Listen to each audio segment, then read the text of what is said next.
After storming the telecom industry and the mobile phone sectors, Reliance Industry is now targeting internet and cable TV service providers. RIL, in its AGM today, announced the launch of the JioGigaFiber, a fiber-to-home broadband network.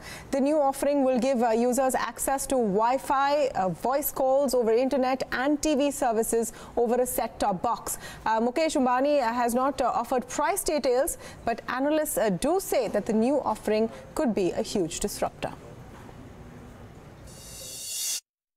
Starting this Independence Day, August 15th, you can start registering your interest for JioGigaFiber through both MyJio and Jio.com. We will prioritize our JioGigaFiber rollout to those localities from where we receive the highest number of registrations. The JioGiga TV set-top box to your large screen TV. With this set-top box, you'll be able to watch 600 plus TV channels, thousands of movies, millions of songs, and every other type of content possible at your will, at any time. You can now enjoy all your entertainment content in ultra-high definition in 4K resolution. This is like having a theater in your home. And that's not all. We've enabled our powerful voice command feature on the TV as well. You can simply tell the Jio remote what you want, and it will play it immediately on your TV. This is revolutionary. It changes the way India will watch TV, especially when voice command is available in multiple Indian languages. Bhasha Anek, Bharat Ek. With Jio TV calling, you can call every other TV that is powered by JioGigaFiber. But that's not all. You can also call a mobile or tablet connected to any network. Of course, the best experience will still be on the Jio network. Just add a virtual reality headset to your GigaFiber, and you can now have full 360-degree 3D virtual reality, again in 4K resolution, right in your living room. You can instantly and digitally transport yourself into an alternative universe of your choice, whether it is real or imaginary. We're excited to bring to you a high-end model of the JioPhone, the JioPhone 2. Starting 15th August, our JioPhone 2 will be available at an introductory price of only Rs 2,999. We shall create this by integrating and synergizing the power of Reliance Retail's physical marketplace with the fabulous strength of Jio's digital infrastructure and services. This platform will bring together the 35 crore and growing customer footfalls at Reliance Retail physical stores, the 21.5 crore and growing Jio connectivity customers, the targeted 5 crore Jio Giga homes, and most importantly, all the 3 crore small merchants and shopkeepers all over India who provide the last mile physical market connectivity. All right, loads of questions there. Of course, Jio operates at scale. So let's first understand what exactly has been offered today, what a big disruption it will be to the market, competitors, and of course what it means for consumers. I'm speaking about this to Sanchit Gogia. He's Chief Analyst at Greyhound Research. And also joining me is Arnab Mukherjee, who's a Senior Writer at Digit. Welcome to both of you. Arnab, let me begin with you by understanding the scale of what has been announced. So of course there's now another version of the phone which will have YouTube, WhatsApp, etc. that's updated. So let's keep that aside for a second. But explain to me JioGigaFiber. What does it really mean, and how is it different from the options that are available right now? Hi. So you have rightly said that a lot of announcements have been made. It is like very easy to like not understand the whole thing. So what has happened is they have announced JioFiber, like which will like essentially offer speeds up to 1 Gbps. As you have rightly said, we don't have any like like we don't have any knowledge right now about the rates, but they have said that it will be available in almost 1100 cities across India. And I don't know, I mean, we know or not, but the trials were like, so the trials of the same were, like being done. And now you will be able to register your interest for your specific locality. And so if we see it, like against, like what is already available, so until and unless we see the price, it is not exactly clear how much of a gain. No, I know. We don't know we don't know the price. Let me just understand this. Let me tell you what I understand, and then you tell me if I'm correct or not, Arnab. They have launched a product which basically gives me a broadband service in my house. It connects to my television set, which also replaces, you know, my set-top box or my cable TV. It's also giving me internet connection in my house. I have that remote where, you know, I can say into it what channel or whatever I want to watch. It can also be used to give commands to my appliances. Switch on you know, air conditioner. Switch on, you know, whatever other appliances. Have I got it correct so far? Yeah.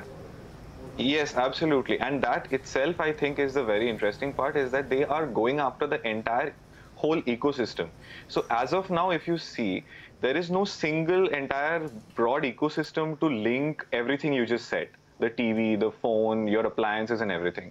So at this moment, what they are, I mean, seemingly offering will essentially link everything onto a high-speed network where it should function smoothly according to what they're claiming, because all of this will require a high-speed network. No, absolutely. It's not just that, is it, Sanchit? They are also going to sell stuff to you. Once you are on all of this connected sort of network, you also are going to be given options of what to buy on, you know, through the Reliance retail. So it's end-to-end entry of this product into your life, isn't it, Sanchit?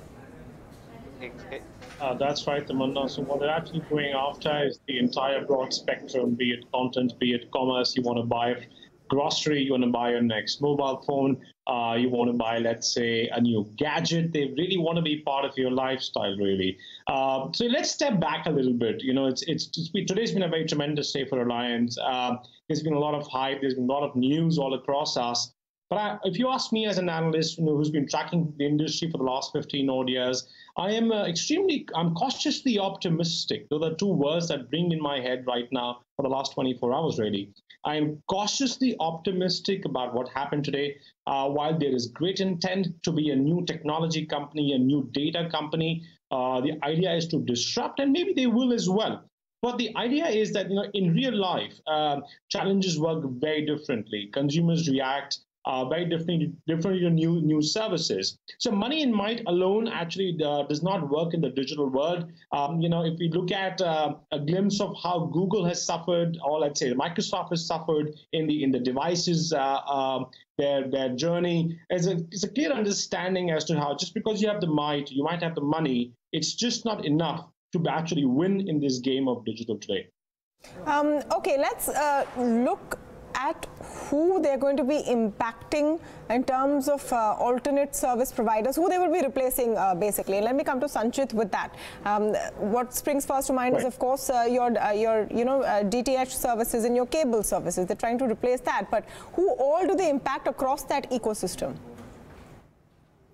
That's a great question, Tamana. Thank you. So there's 6 C's that we can divide this entire strategy into. First of all is the connectivity. We've seen the B2C telephony take off very well, and now, of course, we have the FTTH. So, of course, we've got players like Den, you know, who are listed, who are big players, who operate very well in down south and also in sectors of Maharashtra. They will be the biggest hit, of course. But we also have the fiber business that goes to the B2B, the enterprise, which will ultimately give that gigabyte connectivity. And look, enterprises want that kind of connectivity because they want to use a lot of data. They want to be able to reduce their cost of a lot of the internet connectivity that they actually pay right now to the worlds like of Tatacom and the others. So the first pillar really is connectivity, of which there are two segments, the B2C, FTTH, and actually the fiber for enterprise. The second segment really is the content business. And what we've seen in the content business, of course, the biggest hit, or the proposed to be the biggest hit ones, would be Amazon, which is their Prime Video and the music. Also, what they really want to get into, Reliance, I mean, is also the Netflix business as well. So, in theory, the content business is meant to hit the Netflix and the Amazon of the world. But time should tell its own tale, because until now, the OTT preferences have been set. Consumers have understood what they really like. So they're Netflix believers and they're Amazon believers. So in theory, content is the second pillar that Reliance is really going after. The third pillar is actually the commerce pillar, which is ideally meant to hit the business of Flipkart, Amazon once again, and also Alibaba via Paytm. So that's the third pillar, which is commerce. The fourth pillar, which I'm sure will come through at some stage, will be credit, which is things like digital payments. Now, when you do start engaging with customers so deeply, you ultimately have to manage their credit. So we can well expect some competition coming in way for people like Paytm as well. The fifth pillar is community. We've seen how there's a definite attempt here by Mr. Ambani himself to start engaging communities, start rolling in buyers, start rolling in consumers, and the community business as well, where people not just see the content that Reliance has to provide, but also take content from them and data from them. The sixth one, of course, is the communication layer, which of course includes your app and devices. Devices is a very well-known story. Of course, the entire Android ecosystem can be very well hurt. I don't expect the iOS ecosystem to be hurt so majorly, but definitely the Android ecosystem from a purely devices perspective, that's where the hit is meant to be. Last but not the least, the apps. So the fact that Reliance is investing into the video services to be able for you to communicate with your peers and fellow consumers out there. So these six C's that I see as a pillar will impact a lot of these players. People even like Google, Microsoft, they're all out there to be hurt by this. Ideally. Yeah, it seems like a lot of targets over there, and the scale is also massive. So you will have to be very efficient in each of those sections, which could be tough for anyone, even if it's Reliance. I just want to come to Arnab for a bit on the phone, because we saw what the first installment of the Jio phone did to the market and the dominant share it has of the feature phone market. This is a slightly more sophisticated offering at about 3,000 rupees. So does it now target a different set of users completely? So strictly speaking, the hardware is not that like changed. You obviously have a much bigger screen right now, and you have that fancy the interface and everything. But like, so if you boil it down to the actual hardware, it is just up to the choice. I don't see anybody strictly like dropping their like existing Jio phones for this, unless they specifically want a bigger screen and say a BlackBerry-like device, which is what it looks like. So maybe new users there. I want to come to Sanchit with the overall and the big question. We saw what Jio has done to its peers in the service provider space, in the telecom space. It's shaken up that industry, it's pushed and been a catalyst for consolidation, etc. Do you see that much of a disruption and effect for any of the companies that you've mentioned earlier, and which seem to be, in your view, the most vulnerable players today? As I said, I will be very cautiously optimistic about today. Look, the thing is, while Reliance wants to do a lot with its play and spending a lot of money, but the fact is it's fighting too many battles at the same time. So if you ask me honestly, the first real impact I see, of course, is in the feature phone market. So the devices market, definitely, it's a very credible attempt because they come in with a very large user base. And the price point that they're getting the phone at, that's going to be the biggest impact for the starters. Second of all, I think the content business is going to be definitely hurt because look, the Reliance as a company understands the local sentiments, local tastes extremely well. So I do expect a lot of disruption for the content business because look, while Amazon and Netflix have done a fantastic job of entering the market, what they haven't done extremely well is to target vernacular in a very big way. And Reliance really gets that market innately. So I definitely expect content to be the second pillar where it's going to be the biggest hurt felt. The third pillar, of course, is going to be e-commerce. Look, that's where they have the biggest strengths against anybody. We've just recently seen how Walmart came in, tried to acquire Flipkart. Of course, it's still in the works. But they haven't been able to justify to the trade unions. There's a lot of furor, from the last time as well. They felt the heat when they actually tried to enter with Bharti. But when you compare that situation to a Reliance, it's got Reliance Retail as a back end. It's got 4,000 stores. It's got 50 warehousing. It's got 4,000 Jio points. And most importantly, it's got 1 million Jio salespeople in small shops in tier 2, 3, 4 towns. Now, that space in India, which is tier 2, 3, 4 towns, is where the biggest growth is expected to be coming from. And that's the foothold for Reliance, and in fact is a weak area for the likes of Amazon, which have tried over the past few months and years and have really struggled to deliver stuff successfully in tier 2, 3, 4 towns. So first one, of course, as I said, is devices. Second one, as I said, is content. Third one, of course, is commerce. We've already felt the heat in the connectivity part in B2C, but within connectivity as well, we will see the biggest heat for the FTTH market for the likes of DEN, and also for folks like Tatacom and the others who are providing pipes for the enterprise for cheap data services.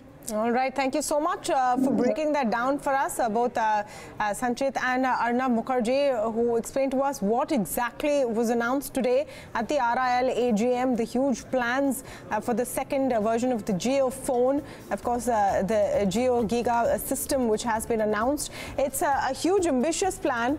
We'll have to wait and see what the execution looks like.